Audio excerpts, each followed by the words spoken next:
Hello guys, I am Ashish and you're watching VA Coder. Now, in this tutorial, what we are going to building is a dice simulator.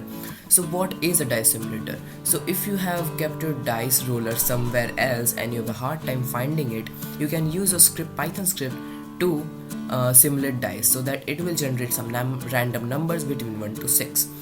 So now let's get going. Now the first thing we need to do, let me increase the font size. I've increased it. So the first thing we need to do is to import random. Now import random. So what this does is it generates random number between some number by using rand int. Now to generate a random number we will use number which is equal to random dot rand int. As you can see that it returns a random number in a range of a to b including both endpoints, which means that it will generate a random number with a which is r1 and b which is r6. Now I will write here 1 and 6, which means it's going to be generate random number between 1 and 6. Of course you can externalize if you are building some other applications.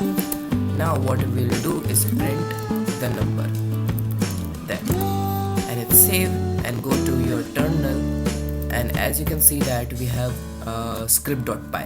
Now we'll use python 3 script.py.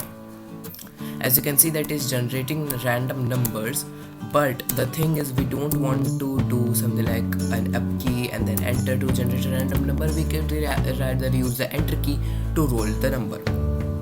For that we have to enter the while loop, because we know that to do something forever we have to use a while loop, or if you want to do something in steps for sometimes for some integers, that for I, so you have to use for. Now the next thing we need to do is a, and we have to check that. So how we do that is just by using an input so that we have a break. Now I will here roll, put an arrow, save. Now if you go here, as you can see that we don't have to type anything, you can just click enter and it will roll the dice. So this is kind of a better approach rather than using up key, enter and running our script again and again. Now this is for this tutorial, and in the next tutorial we are going to build some more interesting Python projects rather than a dice roller simulator app. So if you have any doubts regarding this video on how the modules work, how if you have some random, you can do more with the random module rather than using randit. You can use a rand range, rand choice. We have to choice it from a list, and you can do a several bunch of things you can. Now if you have any doubts, you can sure comment down below. I will happy to help you. Till then, stay tuned with